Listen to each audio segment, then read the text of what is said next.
Om.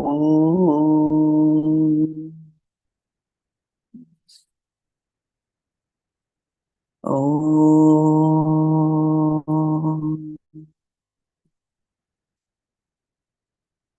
Om.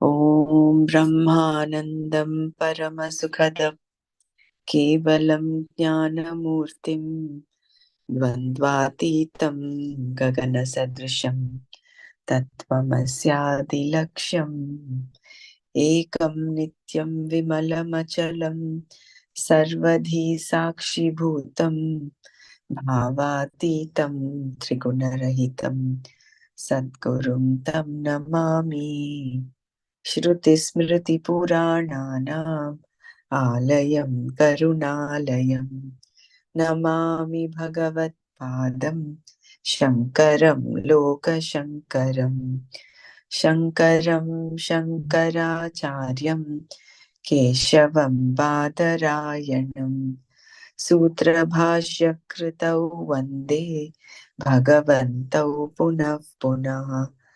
सदाशिवसमारम्भां शङ्कराचार्यमध्यमाम् अस्मदाचार्यपर्यन्तां वन्दे गुरुपरम्पराम् वन्दे गुरुपरम्पराम् ॐ सहना भवतु सहनौ भुनक्तु सह वीर्यङ्करवावहै तेजस्विनावधीतमस्तु मा विद्विषावहै ॐ शान्ति शान्ति शान्तिः नारायणं नमस्कृत्य नरं चैव नरोत्तमं देवीं सरस्वतीं व्यासं ततो जयमुदीरयेत् ॐ तत्सत्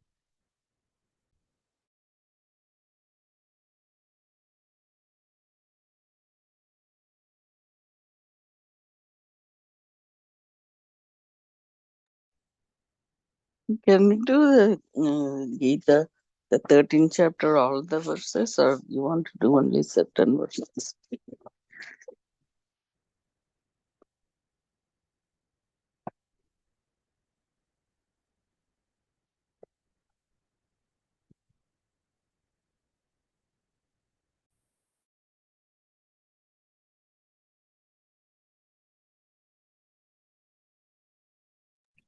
just give me a minute before I share. One second.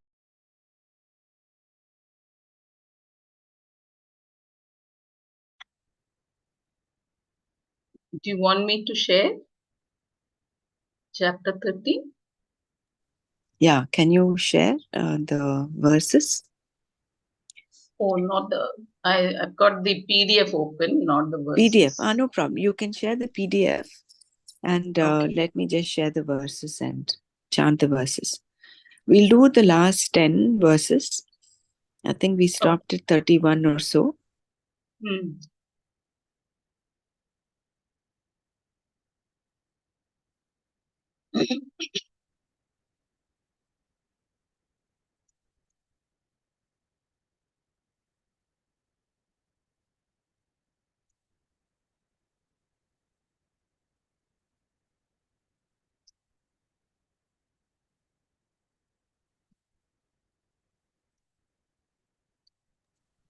You know, Gita Jayanti is coming up next Friday. I haven't been chanting it every day regularly. So I'm wondering, like, are we, you guys are doing any catching up on this chanting part? Mhm.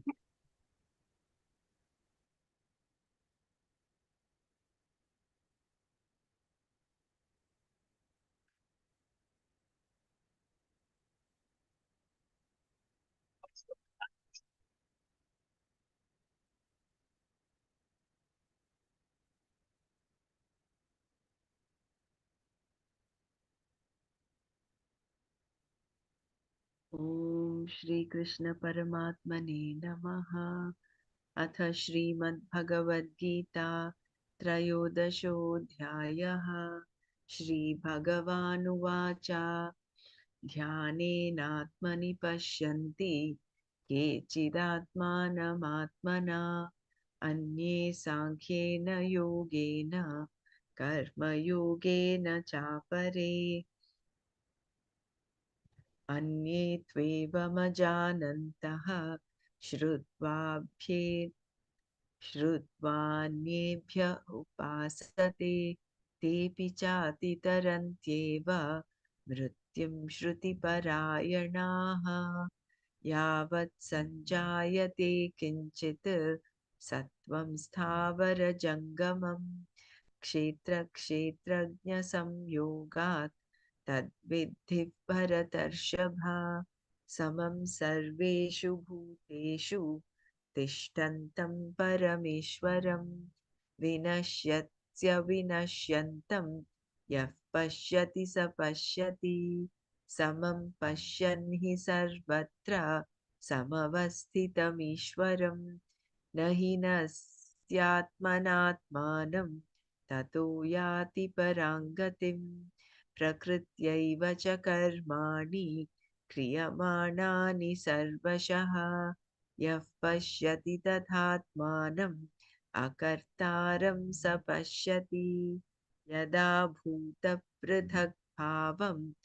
एकस्थमनुपश्यति तत एव च विस्तारं ब्रह्म सम्पद्यते तदा अनादित्वान् निर्गुणत्वात् परमात्मायमव्ययः शरीरस्थोऽपि कौन्तेय न करोति न लिप्यते यथा सर्वगतं सौक्ष्म्यात् आकाशं नोपलिप्यते सर्वत्रावस्थितो देहे तथात्मानोपलिप्यते यथा प्रकाशयत्येकः कृत्स्नं लोकमिमं रविः क्षेत्रं क्षेत्री तथा कृत्स्नं प्रकाशयति भारत क्षेत्रक्षेत्रज्ञयोरेवम् अन्तरं ज्ञानचक्षुषा भूतप्रकृतिमोक्षं च ये विदुर्यान्ति ते परम् ॐ तत्सत् इति श्रीमद्भगवद्गीतासु उपनिषत्सु ब्रह्मविद्यायां योगशास्त्रे श्रीकृष्णार्जुनसंवादे क्षेत्रक्षेत्रज्ञविभागयोगो नाम त्रयोदशोऽध्यायः। अथ चतुर्दशोऽध्यायः। श्रीभगवानुवाच परं भूयः प्रवक्ष्यामि ज्ञानानां ज्ञानमुत्तमम् यज्ञात्वा मुनयः सर्वे परां सिद्धिमितो गताः। That's it.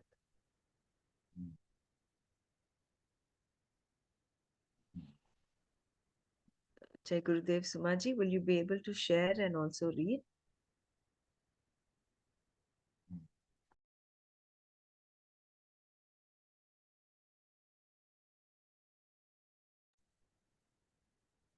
Can you all see the screen?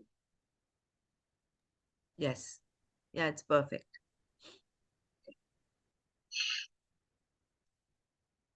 So should we read 30 or 31? I will go from 30. 30, okay. And I may not be available for reading the Sanskrit verse. So if someone else can chip in, will be wonderful today. Thank you.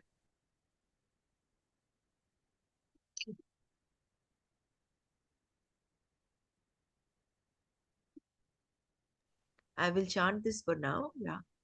Okay. Yada bhuta prithak bhavam ekasthamanupashyati tata eva cha vistaram brahma sampadyate tada. When one sees clearly the condition of distinction in the beings as having its existence in one Atma, and from that alone is its projection, then he gains Brahman. All beings exist in Atma alone.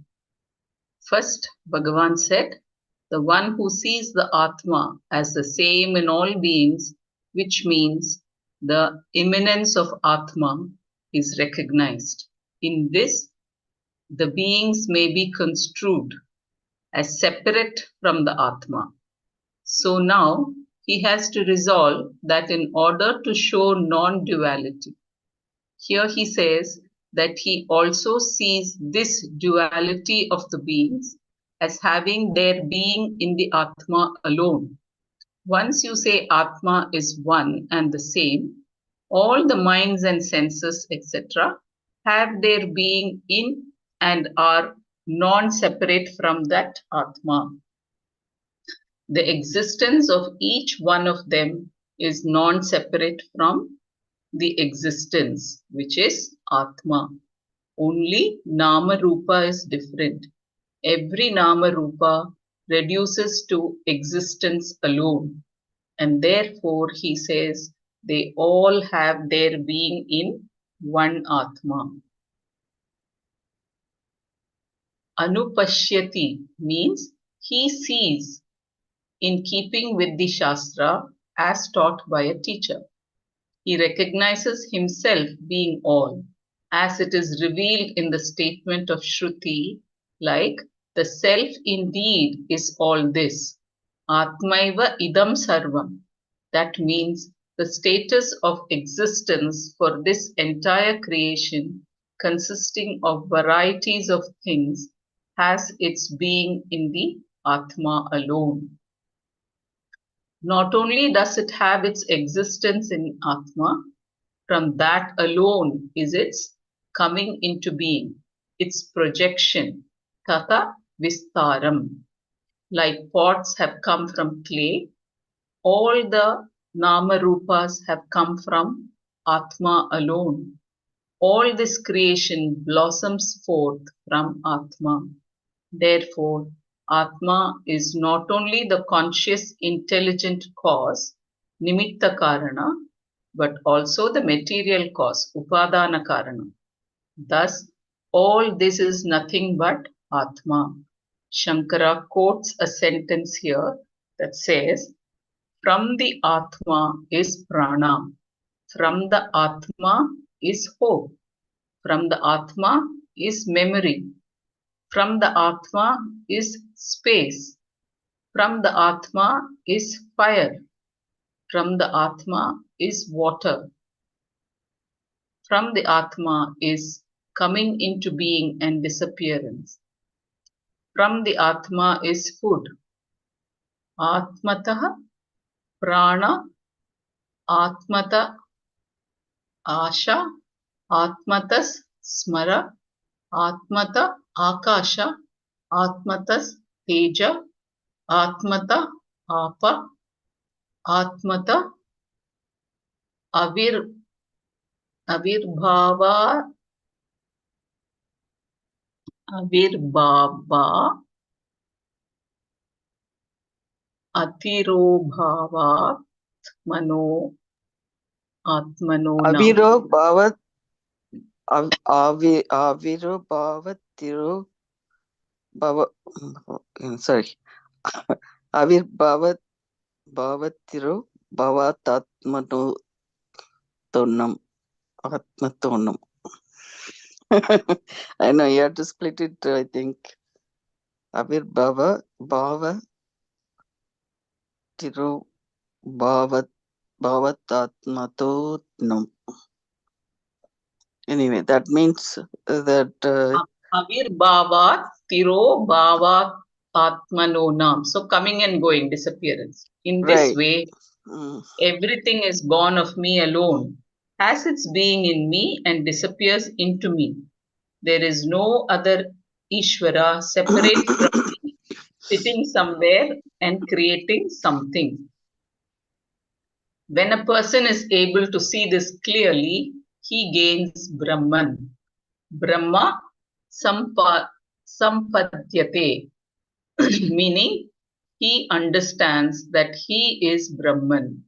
Seeing of me everything has come, I sustain everything existing in the form of everything, and everything resolves into me, is gaining Brahman. He does not become Brahman because even before knowing it, he was Brahman. That is why knowledge is all that is required. Because he did not know that he is Brahman, Shruti had to say, "You are Brahman." It did not say you will be Brahman later. It has been clearly shown that Atma is one non-dual consciousness in all the kshetras, and nothing is separate from Atma, which obtains in all the bodies, and all the bodies are non-separate from Atma. Then, by association, will Atma not have the limitations of the body mind sense complex? In answer to this is the next verse.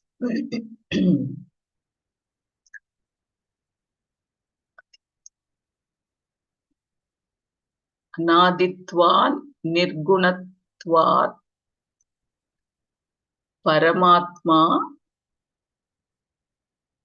yamavyayah sharirasthopi kaunteya na karoti na lip, lipyate.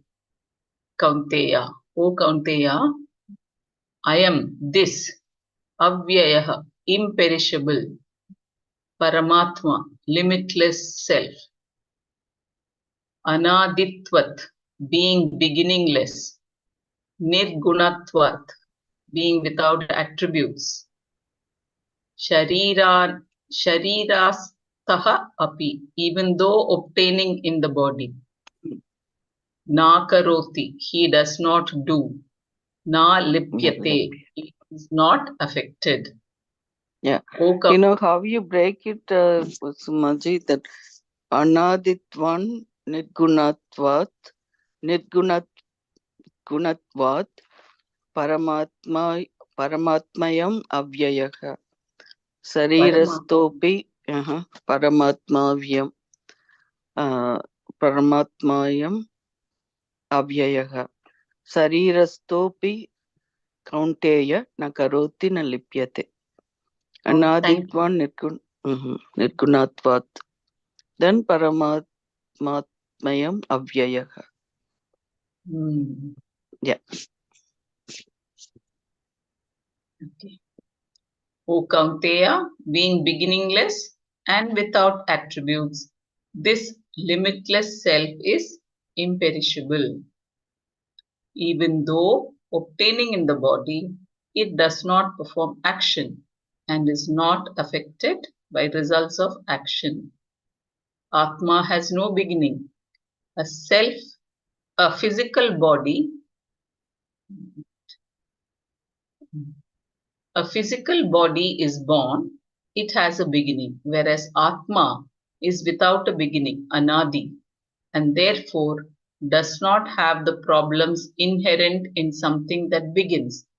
Anything that has a beginning declines and is destroyed, because if it has a beginning, it is subject to time. What it was the previous moment is entirely different from what it is now. So, for anything subject to time, destruction is inevitable. Atma, however, is free from time, or anadi can mean it has no cause, since it is the cause of the entire creation. What is there in the beginning is the cause with reference to any creation. Because the creation of the pot, there was clay, and thus clay is its cause. Similarly, before the creation was this Atma, and thus it is the cause that itself has no cause. That means it is not an effect, and therefore is not born. It has no attributes. Then again, this limitless Chaitanya Atma has no attributes, Nirguna. If it has any quality, then by contact it can become different. Milk, for example, has its own attributes, and if you pour some water into it, which also has its own attributes, the milk becomes thinned. Any object which has an attribute will change due to the attributes of another object which is in conjunction with it.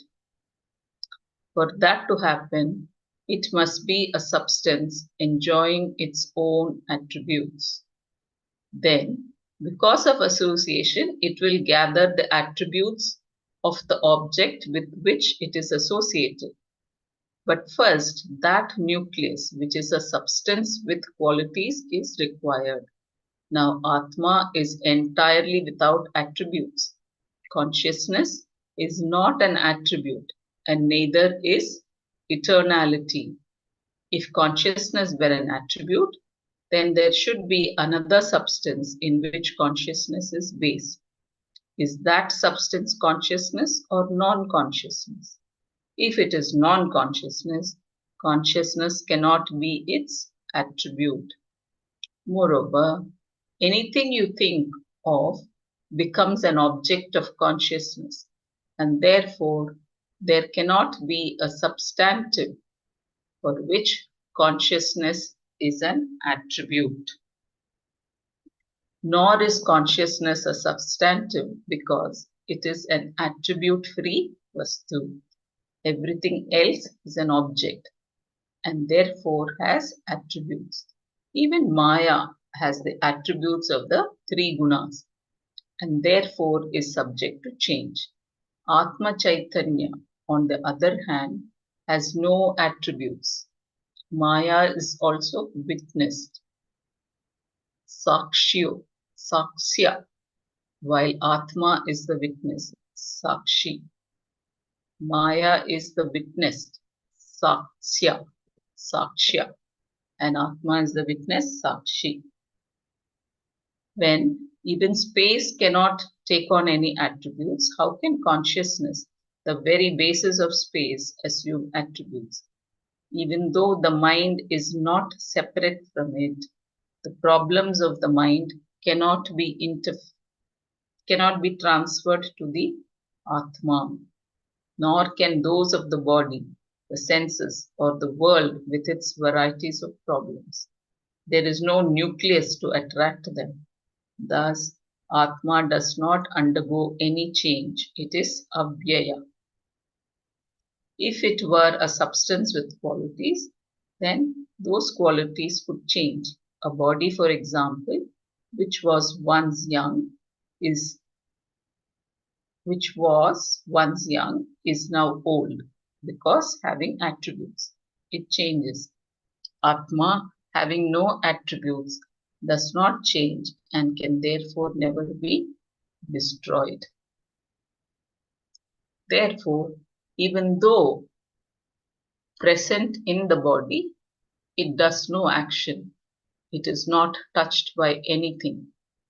This being so, even though it obtains in the body, Atma does not perform action. Sharirastopi na karoti. When everything is Atma, why is it said that Atma is obtaining in the body? Sharirastaha. That is, because the body is the place where Atma can be recognized. Palabdhi sthana. Generally, when action is performed by the body, we think Atma is engaged in action. This is an error, as we have seen. Atma is akarta and has no action whatsoever centered on it. Though in its presence all activities takes place. Thus, even though it obtains in the body, it performs no action. When it performs no action, it will not be affected by the result of the action. Na lipyate. It means illumining the results of all actions. As a desire arises, Atma illumines the desire. While having no desire itself, and it illumines the action taken to fulfill the desire, all performed by the upadhi with the various instruments at its disposal. When the results come, whether it is as expected or not, Atma will just illuminate, not being affected at all. Shankara makes a statement here that the one who does an action is the one who is affected by its results. If you think you are a karta, you are accountable for your actions and will have punya papa, sukha dukkha, the entire samsara. In other words, the doer is the enjoyer. In other words, as you sow, so shall you reap. Now, when Atma performs no action, the next question is, who does this karma? Is there another Atma and performs action while this one does not? If that is so, we have two Atmas and therefore duality. Then the problem is sentences like, know me as the Kshetrajna in all Kshetras. Kshetrajna chapimam vidhi sarva kshetreshu. One alone, non-dual. Ekam eva advityam. All this is this self. Idam sarvam yat ayam atma. All this is indeed Brahman. Sarvam kalvitam Brahma. Will have no meaning. Not only that, how are you going to establish a second Atma if there is a seeing Atma and a Karta Atma? In which one will you place? I. Is the Karta known to you or not? If it is not known, how can you call yourself Karta? If you are aware of the Karta, how can you say the Karta is you? There is only one Atma, and that I cannot be placed elsewhere except in consciousness. The experience is, I am the doer, I am the enjoyer.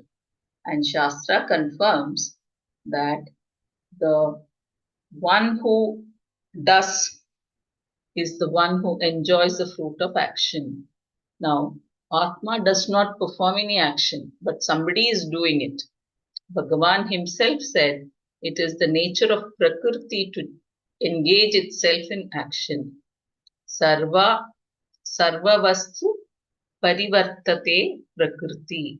Blessed by Atma, enjoys the consciousness that is reflected in the buddhi, and because of that assumes the form of a desirer and then a karta. Therefore, clearly doership belongs to the antakarana. When a person says I do, it is due to avidya, ignorance, and that doership as well as the enjoyership is only for the ignorant person, not the Atma. If Atma is understood as akarta, he Jai Gurudev, understands. Jai Gurudev Somaji, can you repeat this paragraph once more? This one, Yeah, if this one, the experience is, the experiences. the experience is I am the doer, I am the enjoyer, and Shastra confirms that the one who does is the one who enjoys the fruit of action. Now, Atma does not perform any action, but somebody is doing it. Bhagavan himself said it is the nature of Prakriti to engage itself in action. Swabhavastu Pravartate Prakriti. Swabhavastu Pravartate Prakriti. Blessed by Atma, enjoys the consciousness that is reflected in the buddhi, and because of that assumes the form of a desirer and then a karta. So it is the prakriti which is doing everything. Therefore, clearly doership belongs to the antakarna. When a person says I do, it is due to avidya, ignorance. And that doership as well as the enjoyership is only for the ignorant person, not for the Atma. If Atma is understood as Akarta, he understands that he performs no action, but the sense organs, mind, organs of action, all do their jobs. If he is ignorant, they and their activities are superimposed upon the Atma, and he will think that he performs the action and is One second, Sumanjit, that paragraph that you read, the experience part, just want to clarify that. So the doership belongs to the antakarna.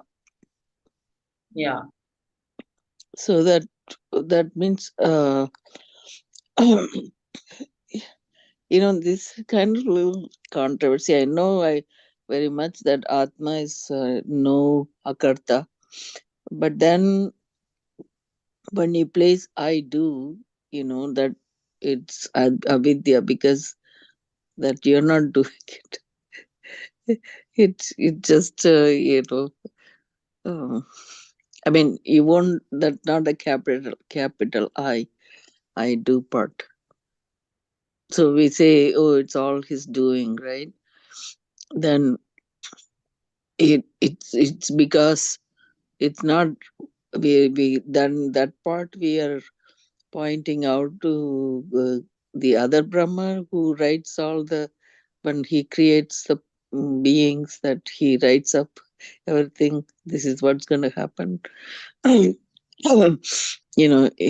It's just one of those things. But anyway, I don't want to sidetrack you here, but that was just a thought. And Antakarna is the doing part here. So this is my understanding.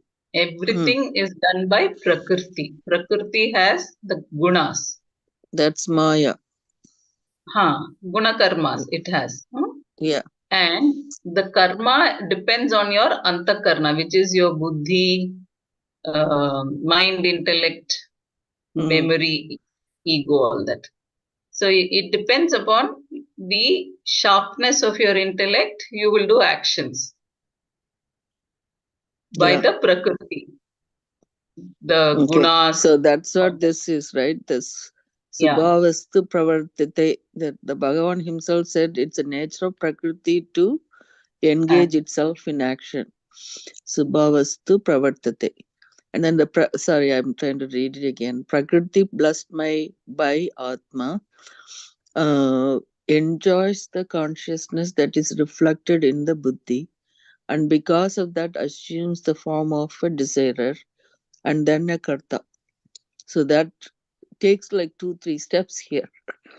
Yeah. So yeah, so you're right. Like the prakriti is a form that Maya with 3 gunas, right? That forms the nature of the prakriti, Mm. which causes this action part. And the consciousness is reflected in the buddhi. Mm, So the buddhi is the one taking all this uh, prakriti's gunas, mm. or rather the prakriti's gunas takes this buddhi, which is reflected by the consciousness, and it assumes the form of a desirer and karta. The buddhi assumes the form then, the Yeah, desire that's and how the I karta. understood. And the So prakriti, buddhi is illumined by the consciousness, right. and the But then we prakriti are is going to say dependent on the the. all the actions are performed by the prakriti then. Yes, yes. Okay. The Prakriti has the gunas, no? Trigunas. Mm. Trigunat. And therefore, Prakriti is doing all the action. But for action, I must do this or I must not do this, you need buddhi. And this Mm. buddhi is illumined by the consciousness. So, what does Prakriti do? It takes up the buddhi as the karta. So, it assumes that form of karta, desirer, and all that. So, since Atma is If illumining this we mistake that as I, I and that is part. because of our ignorance. Mm. So this Prakriti, that with three gunas, right?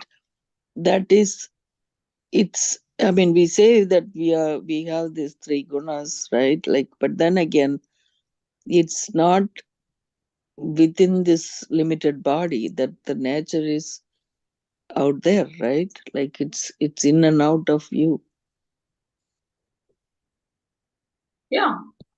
Mm. So that's what has we decide from that. Oh my God. Just So it is so complicated. We are not just this body. So it is very clear. But we need this body as an instrument to express this complicated insight. Yeah, this particular chapter is very interesting. Like it says that Kshetra and Kshetrajna, and the end part of it is to identify the difference between. So unless we understand this clearly, you're going to have a problem. Okay, Mm. anyway, thank you so much. So if Atma is understood as Karta, he understands that he performs no action, but the sense organs, mind, organs of action do all their jobs. If he is ignorant, that if he is ignorant, they and their activities are superimposed on Atma. See? So because we are ignorant or the buddhi is not mature, we think, oh, all the done by these actions, all these organs of action are is the Atma. So it is superimposed upon the Atma, and he will think that he performs action and is affected by the result. In reality, there is only one Paramatma in which there is no action. So, Maya comes. So, all this is Maya. If Atma is understood as Akarta, he understands that he performs no action, but the sense, oh, I just read this. I'll read it again. So, if Atma is understood as Akarta, he understands that he performs no action, but the sense organs, mind, organs of action, all do their jobs. If he is ignorant, they and their activities are superimposed upon the Atma, and he will think that he performs action and is affected by the result. In reality, there is only one Paramatma in which there is no action. Those who understand this vision and have commitment in it do not have notions of the Atma being a doer and enjoyer, and therefore have no qualification for action. Even though the Veda enjoins karma, it is only for the person who has ignorance, not the one who knows Atma is a karta. Even if he performs action, he knows he does not perform any action. Doing, he does not do. Seeing, he does not see. Hearing, he does not hear. Kurvanapi na karoti pashyan na pashyati shravanaan na shrunoti. Kurvannapi na karoti. So, though doing, he does not do. Pashyan na pashyati. Though seeing, he does not see. Shravan na shrunoti. Hearing, not hearing. The result of such actions definitely do not affect the person who recognizes the truth that Atma is a karta. So the next verse illustrates how he does not act and is not affected. Anyone wants to read? I can. Okay.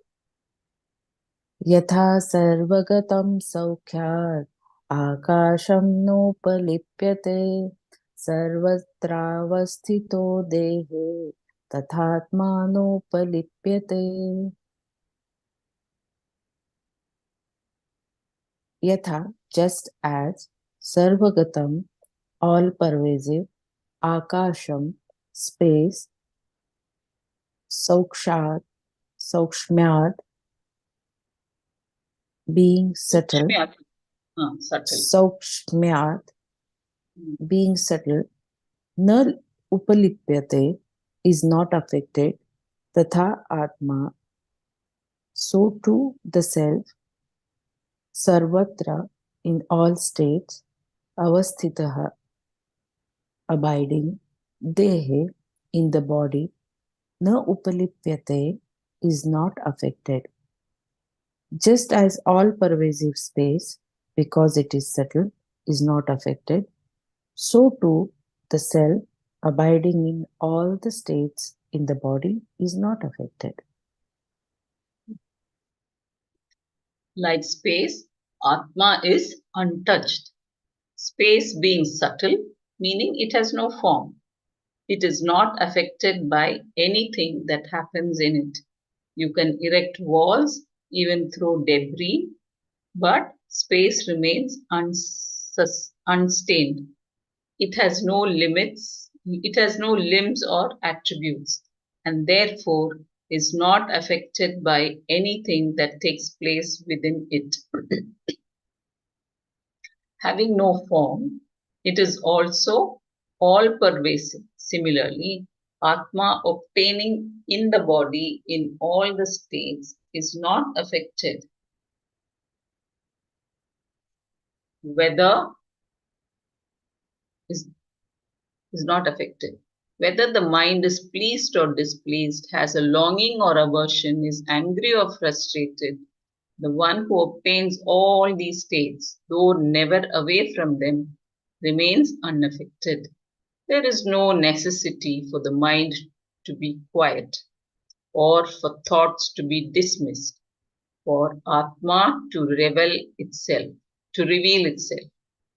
So there's no necessity for the mind to be quiet or for thoughts to be dismissed, for Atma to reveal itself.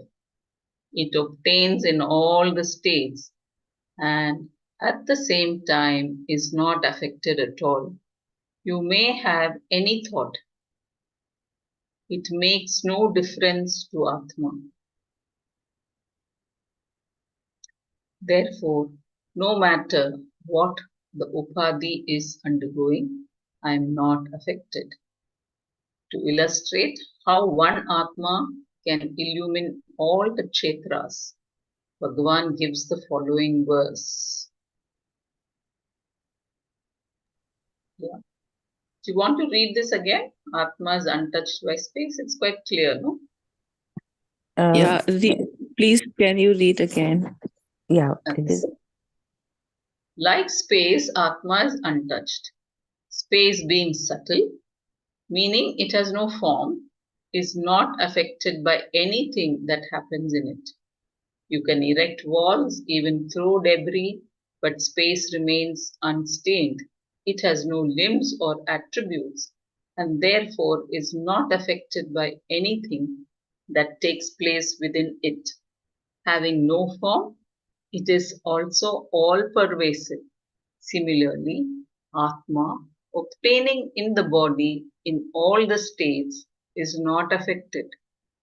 Whether the mind is pleased or displeased, has a longing or aversion, is angry or frustrated, the one who obtains in all these states though never away from them, remains unaffected. There is no necessity for the mind to be quiet or for thoughts to be dismissed, for Atma to reveal itself. It obtains in all the states and at the same time is not affected at all. You may have any thought, it makes no difference to the Atma. Therefore, no matter what the Upadhi is undergoing, I am not affected, to illustrate how one Atma can illumine all the kshetras. Therefore, no matter what Upadhi is undergoing, I am not affected. Okay. To illustrate how one Atma can illumine all the kshetra, Bhagavan gives the following verse. So this is the interesting thing. One This question is I have clear, now. no? Huh? I have one question. Like, doesn't when there is too much sadness or too much joy, don't you feel that expansion and that uh, literally when you speak out, no, that I like my atma is crying out. It's you have that intense feeling. Doesn't at that time you feel so much connected with yourself and uh, like both the both the feelings, like in sadness also and too much joy also, there is a difference in the feeling in which normally we don't feel. So isn't it that we get connected with that our atma part at that time? This is what I was thinking while reading. Or is it just the upadhis that we are feeling, the intensely we are feeling them? That's what the Shastra says, that it is the Upadhi which is going through all this. But we think, because of our ignorance, we think it is the Atma which is experiencing all this. No, what I However understand, intense, sometimes when you're deeply sad, that you pray, or that you feel like you're really connecting with that kind of, like somebody to, always we go to where, that's a prayer, things like that. So in that case, that we think we are connecting to the divine. So that part, you may think that, connecting to Brahman or Atma, that, but then again, you're connecting to it, but Atma is not doing anything.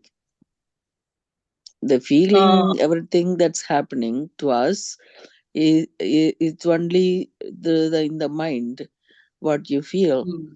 But then again, that part of connecting part is different. I mean, that's my take on that, what you were saying. Yeah, I agree with you, because Atma doesn't have all these extreme No sad and action. extreme joy. None Yeah. of those. Is So, Akarta not affected by anything, no changes. yeah, That's yeah. about the So, mind. Yeah. And so what we feel happens, all that. like what We feel. happens during meditations, like what difference is when we are in deep meditation, what exactly is being happening? Because we experience that joy, so what is it that is happening at that time when you don't have uh, diverted I mean, thoughts yeah. focused? So Again, same thing, right? In the deep sleep, also, you feel happy. So that's a feeling that you get, rather than that doesn't mean that Atma is feeling that. We are the one feeling it. Uh, that happy feeling. So in the deep meditation, again, that calmness, again, depending on how deep you're getting, that when we are talking about these layers of consciousness, right? And then the Atma, like one somewhere I read this very deep into you. So that's how we are like we are peeling ourselves to get there. So when so that maybe moments of that joy can happen, because that that that's our true nature. That's how we realize it basically, rather than saying that we feel it. That I mean, again, more of a realizing it, or that kind of a thing, rather than, because Gurudev it's has not going said, to, yeah, reveal by itself, because that's not an object. So that's the thing. Gurudev said, in peak of experiences, both happiness and sadness, you get in touch with that uh, Atma, even maybe only for a fraction of a second. But you get that That joy, is, that expansion. And same thing happens in meditation also. You go through all those layers and go to that super conscious state where even for a fraction of a second you get there, you come back energized, calm, joyful, all that. yeah, yeah. So this is what I was asking, no, that like So that is at the actually it at is the yeah, unmanifest form of prakriti that we are enjoying, we are experiencing, yeah, isn't but it? don't we get connected for fraction of a second to that the Atma part at that time Not to the Atma, to the Prakriti, unmanifest Prakriti, which has these qualities. We get connected there. with that? Okay, okay. Okay. Now, 33, please read So the word. unmanifest prakriti is what, it's also called Atma, right? I mean, No, no, no, that's no, no, no, no, no. what is unmanifest form of. That this again, you have to go back to that Tattva Bodha, no? How all that uh, first the Brahmaraji will be able to explain better. No, no. Yeah, but there's only manifest form, and the manifest form is the Maya, right? And then the Yes. unmanifest form of it is the before that. That's one being, one consciousness. Before all this, that's why there's no beginning. We call it as Anadi and all that stuff. So, Yeah. when you say unmanifest form, I thought that Maya is the Prakriti is only one. unmanifest form. Prakriti is the manifest form of that feminine energy, no? Yeah, that's Maya. But then the other part is Brahman, Yeah, but Brahman is the is basis, is the Ishvara. substratum. Yeah, Ishvara. That's he called as Ishvara. That he anyway. So that part, that I there's only two things, that's manifest or unmanifest form. Anyway, go ahead. So, Satyam Jnanam Anantam Brahma, no? So once you become, when you touch Atma, then you no longer exist. So where are you coming back all energized and happy and all that? No, Atma itself, the nature is Satyam Jnana. Sorry, um, Satchit Ananda, right? That's Yeah. what that is. Yeah. Atma is Satchit Ananda. Hmm. So that's what the existent consciousness and have bliss. That's Ananda. So that's what we are. Our nature is, our real nature is Satchit Ananda. So every one of us. So when we say that, I think that is what we say about Atma. That's and also absolute existence, absolute consciousness, and the happiness or bliss. Anyway, Also, so we talk no that Nirvikalp Samadhi. So I just Mm. had like what you experience at that moment, and you come back to the world. So what you experience is only the basically the anatma part you are touching. You are not touching the atma part at all. I You are also have a doubt there you are now. reveling in the only the anatma part. You are reveling on the like at the all this, level. like if you take Ramana Maharishi, right, or the Ramakrishna, Bhagavan Ramakrishna, all these people who were realized and they became jnani, right? I mean, they already enlightened, but then they have to go through this prarabdha karma, so that's why they were in that whenever that samadhi, whatever that higher meditation, they have realized atma. But even then you realized atma, you still have to go through this prarabdha karma. You don't, I mean, you don't dissolve by itself. You Then our body has to complete this, whatever that this birth is taking you.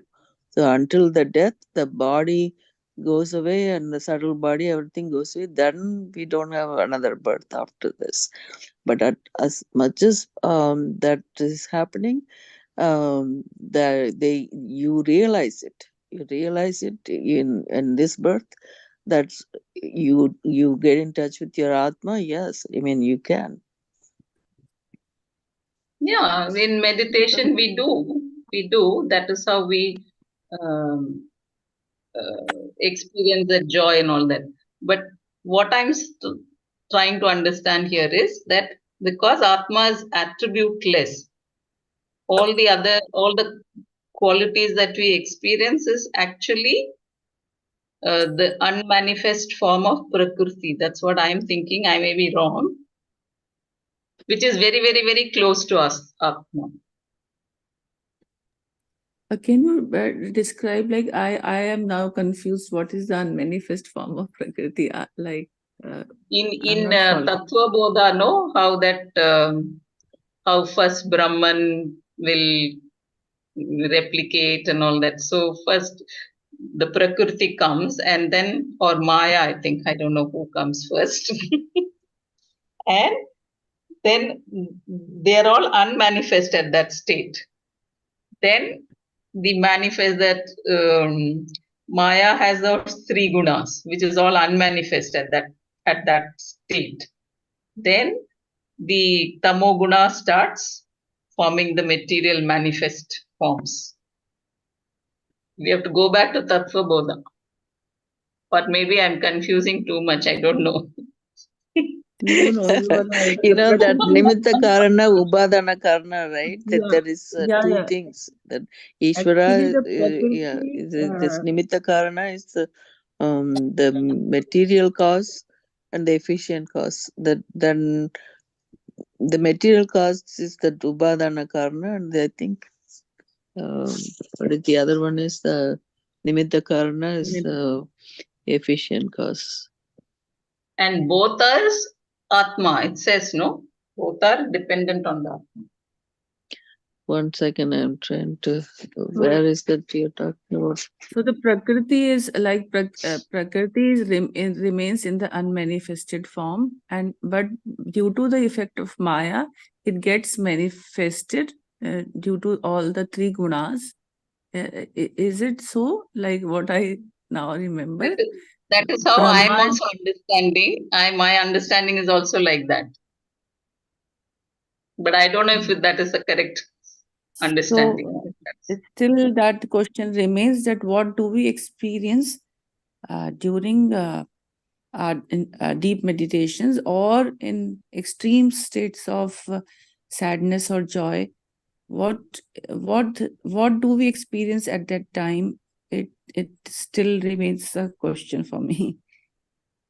I have heard Gurudev says in peak of emotional experience, you touch that innermost core of your being. He Yeah, says, that see, is why. And you come to know of it also, no? Like when you experience.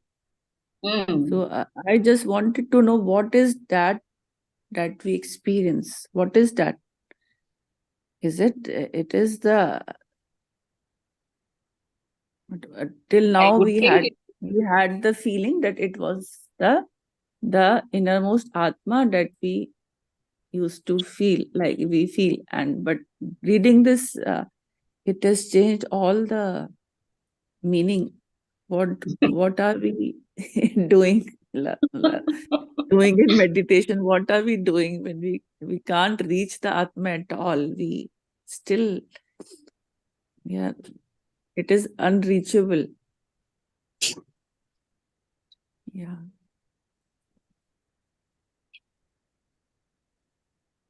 It is always untouched. We cannot touch it at all. This is my understanding. You cannot go touch and come back. Yeah.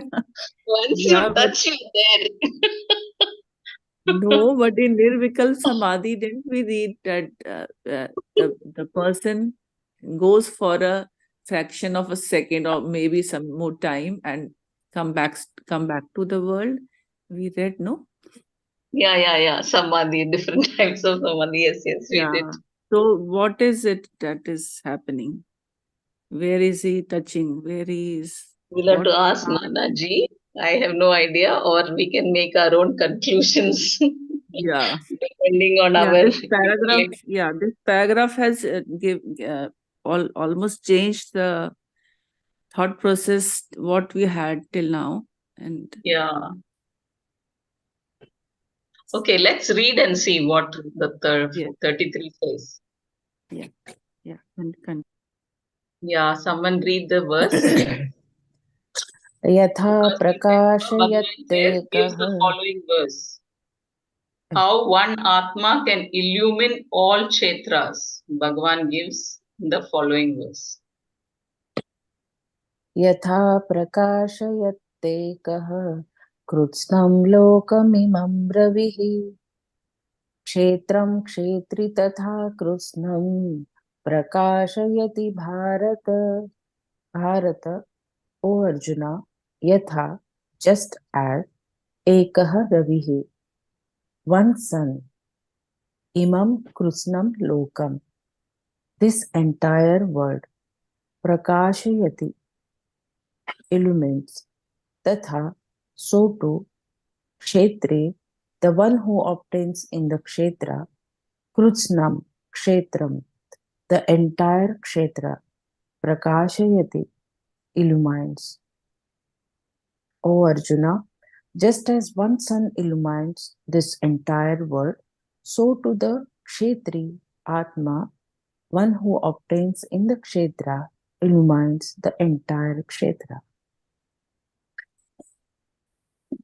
Like the sun, Atma illumines the entire Kshetra. One sun alone illumines the entire system. Similarly, the Kshetri, the one who obtains in the Kshetra, illumines the entire Kshetra. Kshetri is Atma.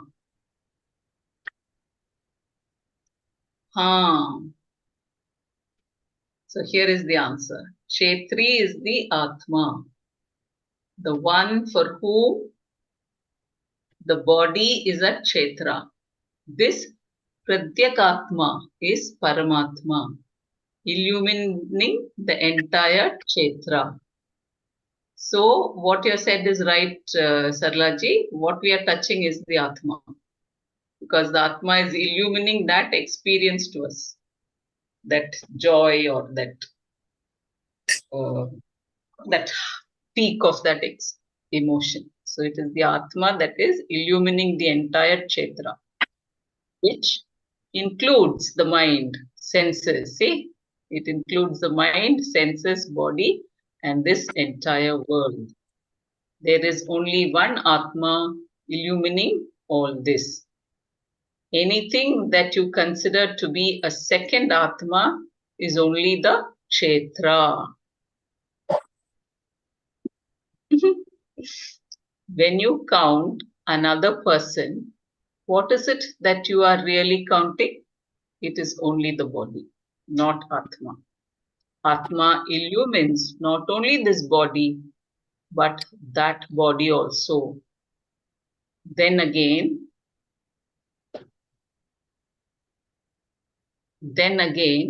if you are aware of your mind, that is Kshetra, and if you are aware of someone else's mind, that is also Kshetra. In no one instance do you objectify another consciousness because it cannot be objectified. In no one instance do you objectify another consciousness because it cannot be objectified. In as much as anything objectified is an object of consciousness, while the consciousness, while the, while the conscious is the who objectifies and is also the subject. If you try to establish a difference between yourself and some person, the division between that body and your body is arrived at by space, and that space itself is objectified by both of you. More accurately, in consciousness is the objectification of space. Spatially, there cannot be a division for consciousness because when space itself is an object of consciousness, how can it divide consciousness? All spatial divisions must exist within the space, and consciousness is not within space, but is the very basis for space. Has it Can you given you please some read it clarity or no? one more time? Can you read it one more time? Like the sun, Atma illumines the entire Kshetra. One sun alone illumines the entire system. Similarly, the Kshetri, the one who obtains in the Kshetra, illumines the entire Kshetra. So Kshetri is the Atma. Now, Kshetri and Kshetrajna are the same, isn't it? Or no? Why is They are separate? the same. They They are are the the same. same. Kshetri and But Kshetra. why, I wonder Kshetri why is Kshetra is the body. Kshetri is the Atma we... or Till now, we were Kshetrajna. using the word Kshetrajna, Yeah, the one, the knower of the Kshetrajna. body. Yeah. Okay. Now, The similarly, one, the Kshetri, one who obtains in the Kshetra, illumines the entire Kshetra. This is like the pet name given to Kshetrajna. Kshetri. Yeah. Kshetri is Atma, the one for whom the body is a Kshetra. This Pradyakatma is Paramatma, illumining the entire Kshetra, which includes the mind, the senses, body, and this entire world. There is only one Atma illumining all this. Anything that you consider to be a second Atma is only the Kshetra.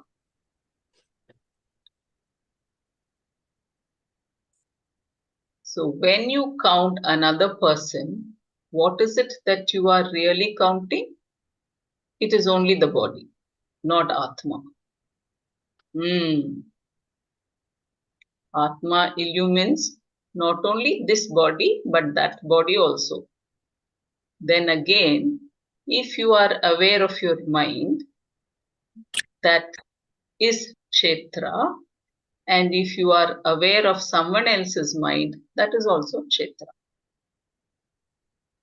In no instance do you objectify another consciousness because it cannot be objectified, in as much as anything objectified is an object of consciousness. While the conscious is the who, something's not okay. While the conscious is the who objectifies, should be consciousness. While the consciousness is the one who objectifies, who is always the subject. While the Can you conscious. read this sentence once again? This Ah, sentence, little difficult. yeah.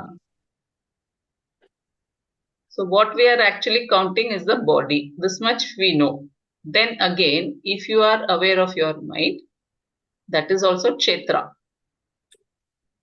And if you are aware of someone else's mind, that is also kshetra. In no instance do you objectify another consciousness because it cannot be objectified, inasmuch as anything objectified is an object of consciousness. So that's also understood. So what we are counting is only body, the kshetra, not the consciousness, because Yeah, consciousness. Kshetra is the body. Yeah, aware of the other person's mind is another Kshetra. Yeah. So we cannot objectify, we cannot divide the consciousness. So anything objectified is an object of consciousness. While the conscious is the who objectifies. I think it is about while the consciousness is the one who objectifies. While the consciousness is the Is the one one who who objectifies. objectifies, it is also the No, subject. it is conscious only. While the conscious means It's only conscious, but meaning it's that not person consciousness. who is conscious, Person, who it is is a While person. making. the While Conscious the conscious is the is who the conscious is, objectifies. okay. While the conscious is the Yeah, one who objectifies and is is always always a subject. subject. Mm. If you try to establish a difference between yourself and some other person, the division between that body and your body is arrived at by space. Okay. And that space itself is objectified by both of you. Okay. More accurately, in consciousness is the objectification of space. Understood? So it is your consciousness which is objectifying your space, that's the other space, as bodies. Spatially, there cannot be a division for consciousness, because when space itself is an object of consciousness, how can it divide consciousness? Okay. All spatial divisions must exist within space, and consciousness is not within space, but the very basis for space. Yeah, there Okay. was one example, where a building with multiple rooms, right? Like they have with the walls, but if you take off all the walls, the space is the same. So that's what is explained here, I think. The spatial divisions doesn't, it exists in the space, but the consciousness is not in the space. The same, the pot and uh, space example also. When the pot Yeah. breaks, the space, Yeah. the consciousness exists everywhere. The Yeah, spatial division exists within space. So it is that many pots in a yeah, space. And the consciousness is not within space, but is the very basis for space. Yes. yeah. And then the There is only one consciousness. The mind is also within time space. There is no mind without a thought, and there is no thought that does not have consciousness at its content. Then all the elements are also from the same Chaitanya Atma alone and are objectified by Chaitanya.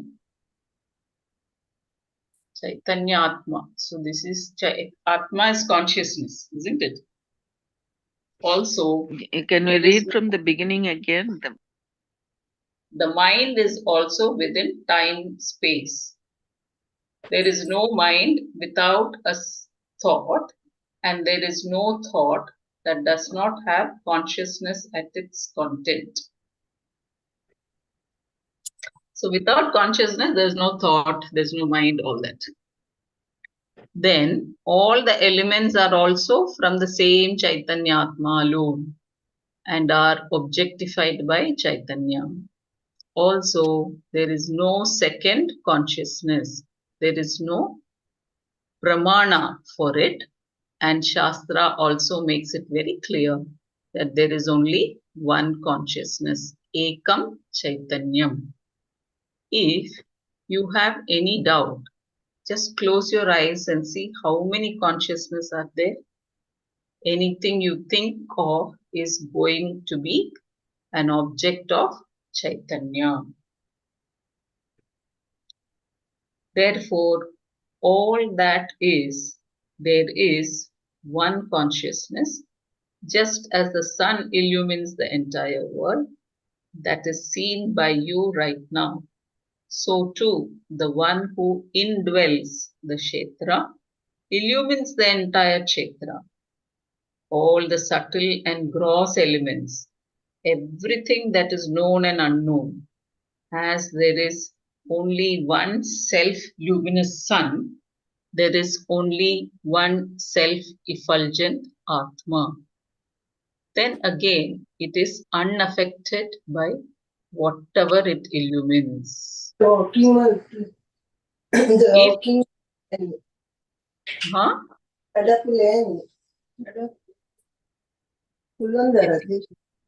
Someone has to mute themselves.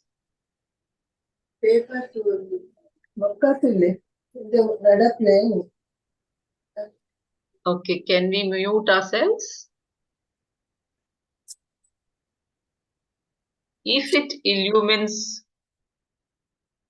as there's only one self-luminous sun, there is only one self-effulgent Atma. Then again, it is unaffected by whatever it illumines. If it illumines the Gita, the sun does not become more exalted. If it illumines Playboy, it does not shrink. Similarly, Atma is not in any way affected by what it happens to illumine, since it is not subject to objectification. Nothing in this creation can affect the Atma. In order for something to be affected, it has to be objectified by something else.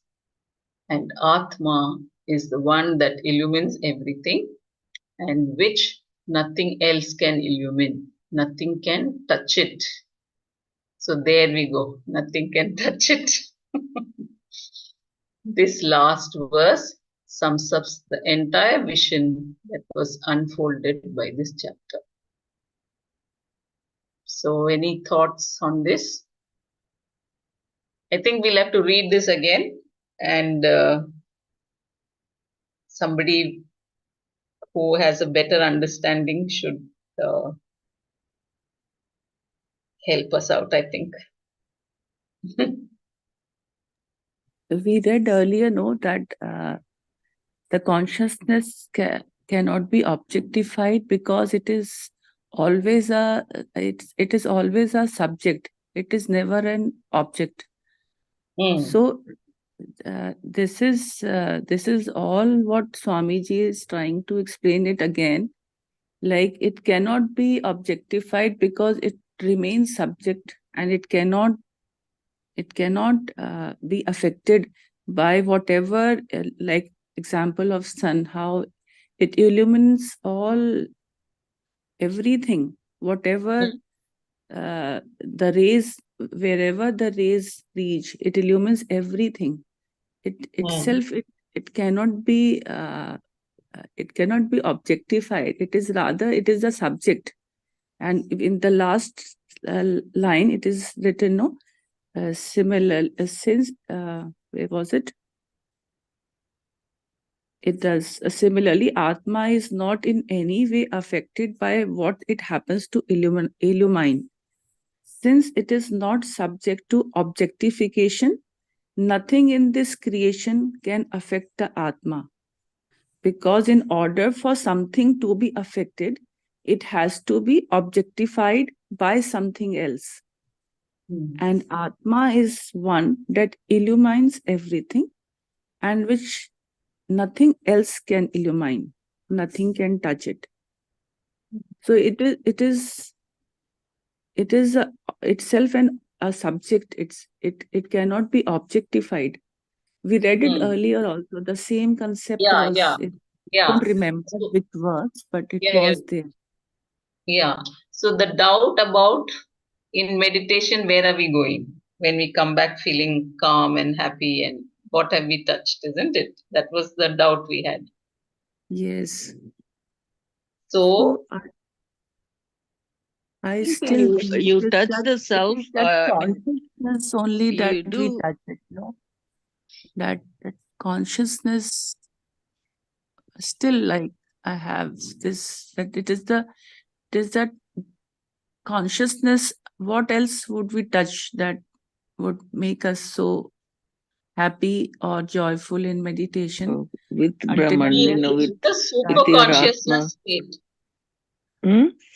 I mean, but there is always, like we think we are, but it may not. You may not be. Also, there Yeah, is it is maybe the there is layers of the yeah, consciousness which there is we many are talking. layers, but sometimes they say like pseudo type of like that feeling, like so I want to tell you, I mean, not everybody can get there. If you're in meditation,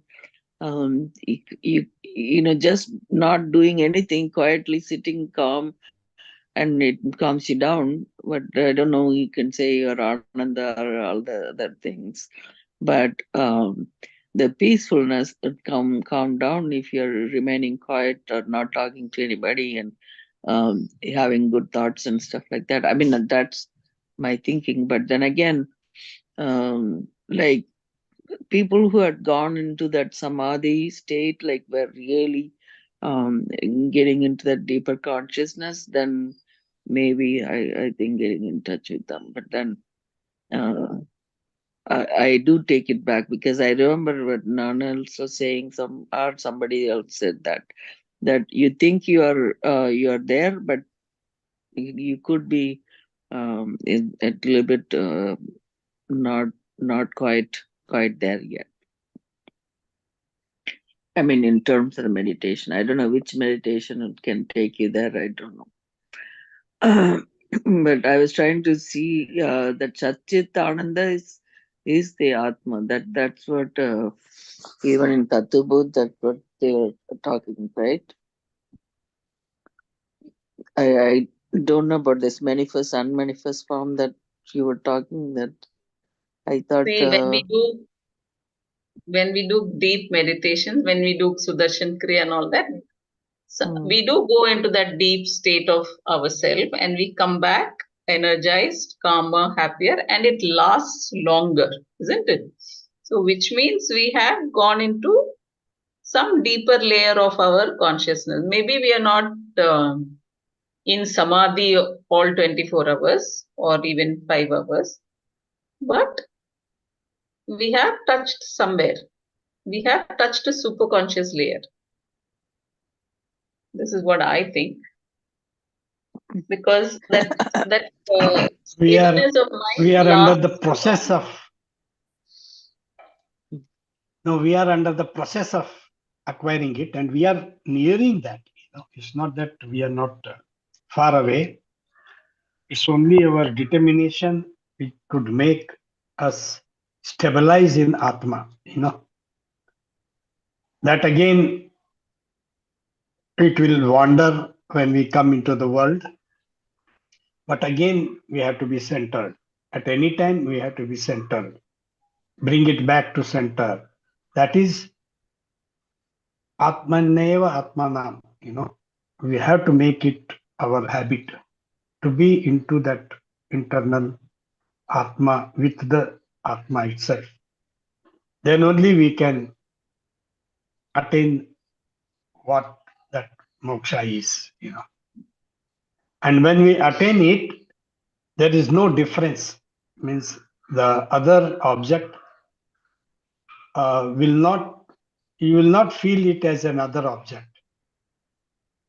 You will feel one with it automatically when you are with that continuously.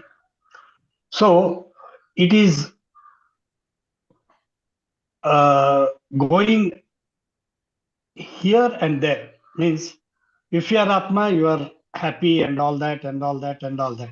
To attain it, we have to be happy. We have to be uh, constantly in touch with the Atma. We have to be all our that credentials, Amanitvam, Adambitvam, and all that we have to practice it. Slowly, slowly, it will become our own nature. Because we are bound by samsara so much, we have to orient ourselves with the practices. Then only we can attain all this.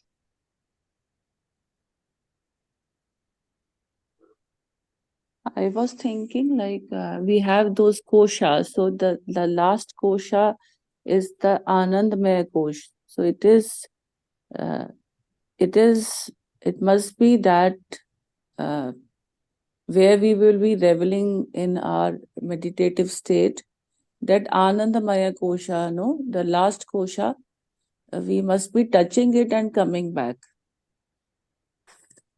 That has to The become a link- practice. Yeah, but I it think is. so. Therefore, Uh, it needs lot of sadhana. Yeah, but don't we feel at times like in meditations that we have that type of anubhuti, like you have If you feel it, you should. I mean, that then you know it, right? I mean, that's what the people say. Like,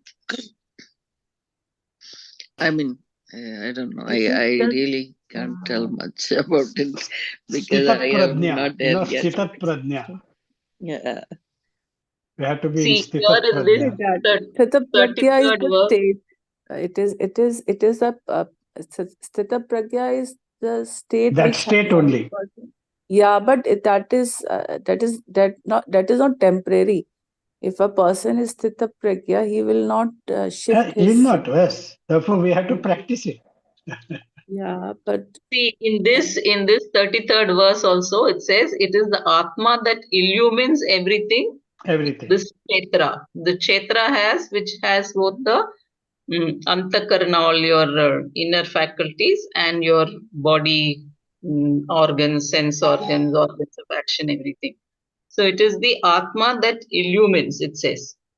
So when we meditate, we come back feeling, when we have gone into a deeper state of meditation, we do come back feeling energized. So which means we have touched that, mm, even for a fraction of a second, we have gone into that superconscious state where energy is prakriti only, no? So we get energized. We have touched that prakriti.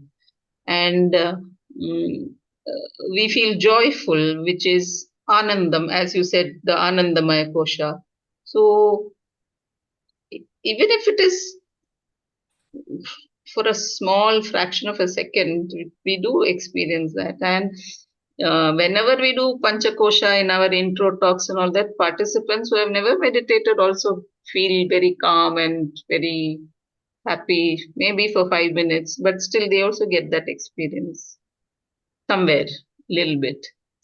So and I feel, also it is possible. yeah, and also the aura which there was a picture of Guruji also.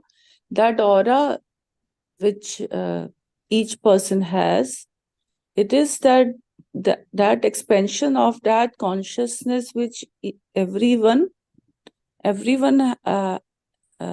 develops over a period of time if he is in the spiritual practices. So it is like person who have a great aura, you feel very happy meeting that person, and the person negative person will have a very small aura, like a very small length of aura, and and the enlightened souls or the spiritual masters, they have a great aura. That is, I think, that level of expansion of that consciousness they develop by practicing, working upon themselves, or uh, being in that spiritual state, developing that permanently. So that is why you feel nice, and you feel very uh, like serenity. You feel that serenity, meeting those people, or even in the temples also, because of that aura is there.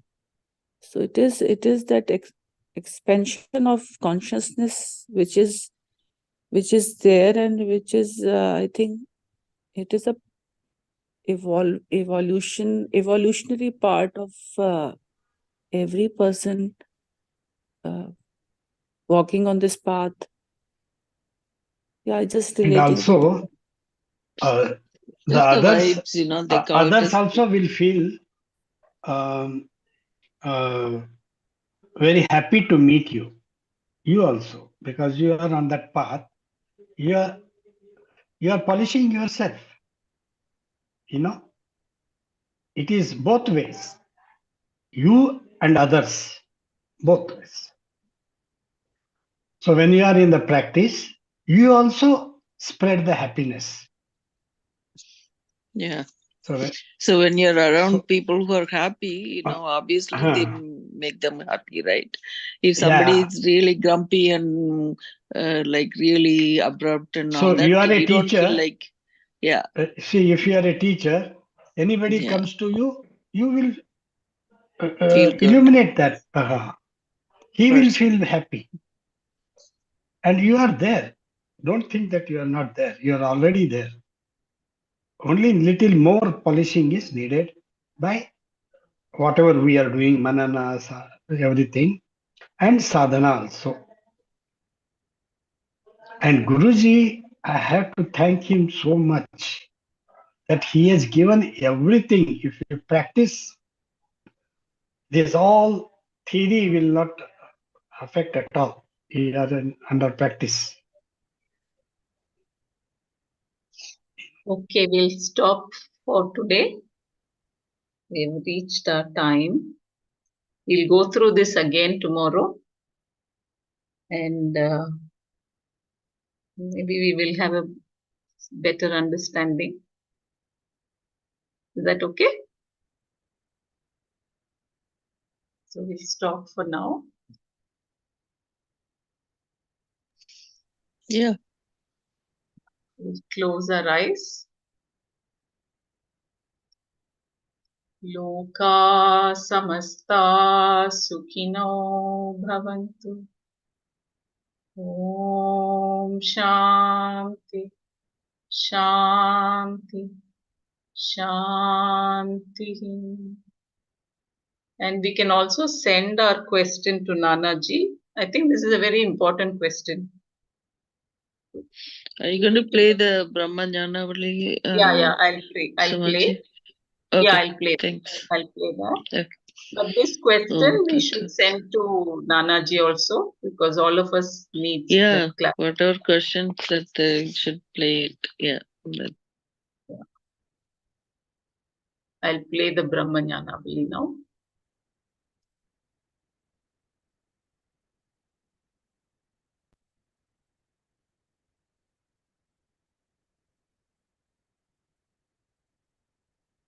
Where did it go?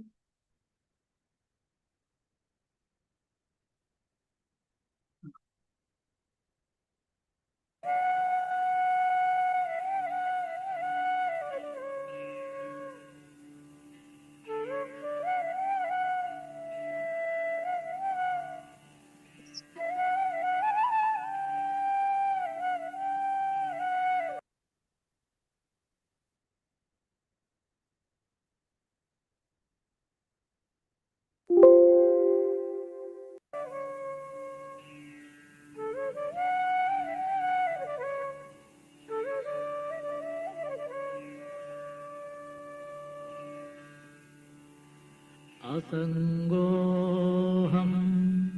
असङ्गोऽहम् असङ्गोऽहम् पुनः पुनः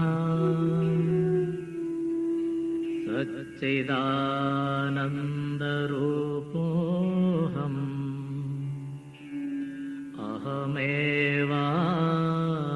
अहमेवाहमव्ययः नित्यशुद्धविमुक्तोऽहम्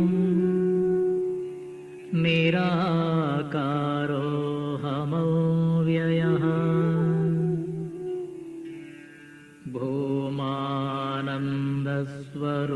भूमानन्दस्वरूपोऽहम्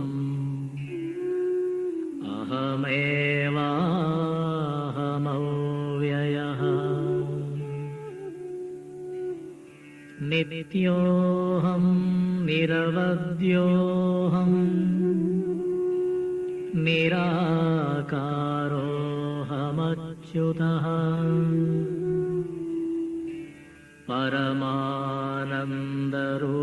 परमानन्दरूपोऽहम्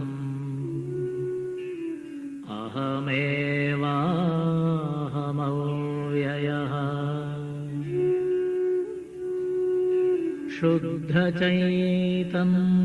शुद्धचैतन्यरूपोऽहम् आत्मा रामोऽहमेव च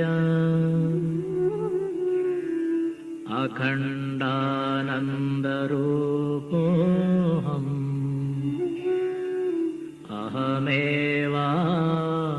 अहमेवाहमव्ययः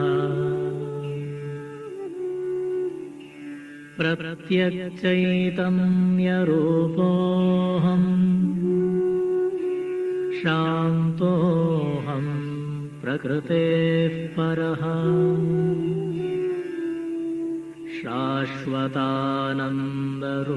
शाश्वतानन्दरूपोऽहम्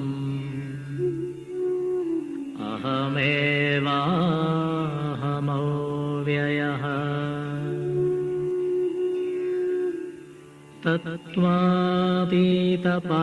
तत्त्वातीतपरात्माहम् मध्यातीतः परशिवः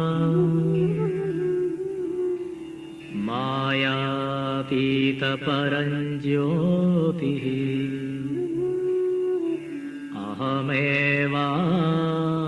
अहमेवाहमव्ययः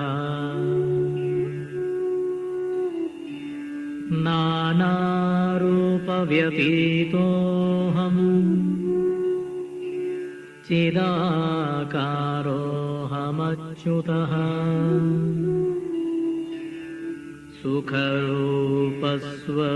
सुखरूपस्वरूपोऽहम्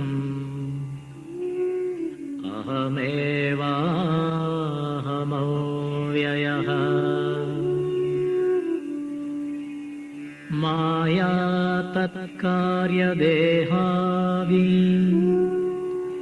मम नास्त्येव सर्वदा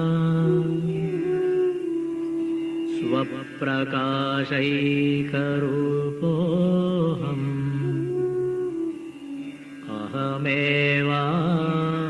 अहमेवाहमव्ययः गुणत्रयव्यतीतोऽहम् ब्रह्मादीनां च साक्ष्यहम् अनन्तानन्दरूपोऽहम्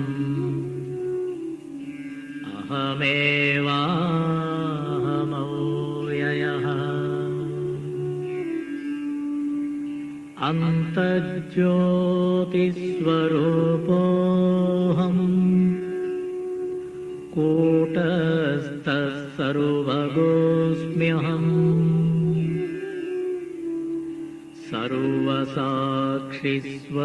सर्वसाक्षिस्वरूपोऽहम्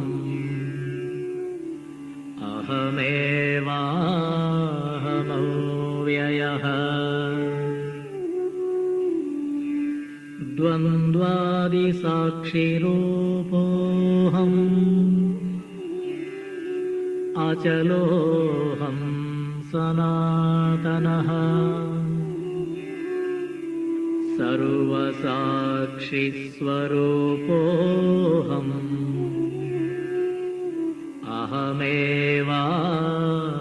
अहमेवाहमव्ययः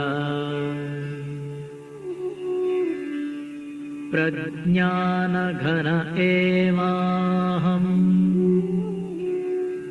विज्ञानघन एव च अकर्ताहम् अभोक्ताहम्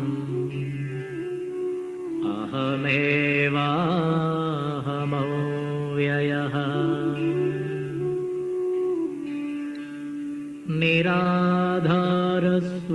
निराधारस्वरूपोऽहम् सर्वाधारोऽहमेव च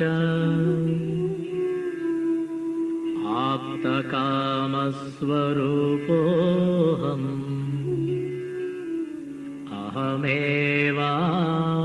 अहमेवाहमव्ययः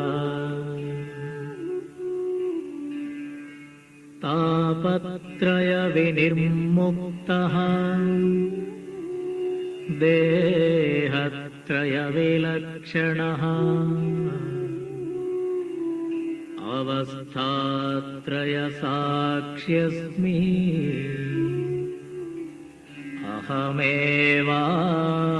अहमेवाहमव्ययः दृग्दृश्यौ द्वौ पदार्थौ स्तः परस्परविलक्षणौ दृग्ब्रह्मदृश्यं मायेति सर्ववेदान्तडिण्डिमः अहं साक्षीति यो विद्यात् विविच्यैवं पुनः पुनः स एव मुक्तः स विद्वान् इति वेदान्तडिण्डिमः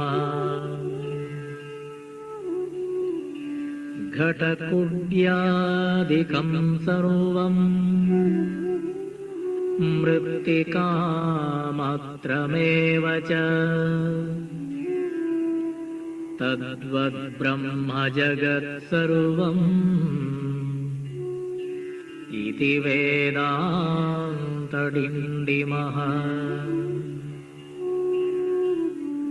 ब्रह्म सत्यं जगन्मिथ्या जीवो ब्रह्मैव नापरः अनेन वेद्यं सच्छास्त्रम् इति वेदान्तडिण्डिमः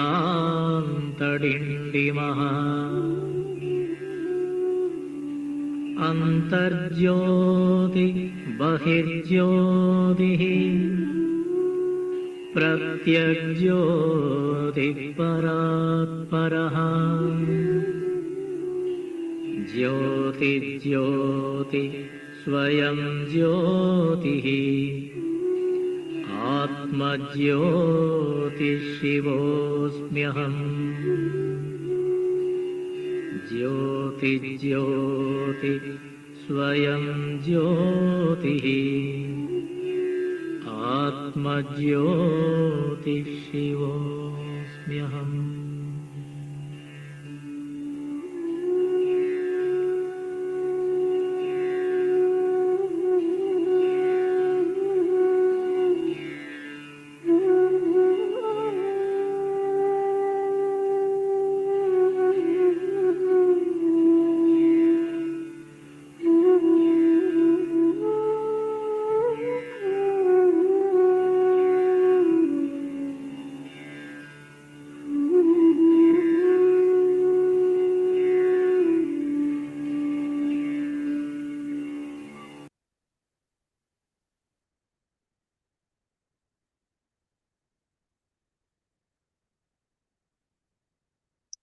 Jai Gurudev.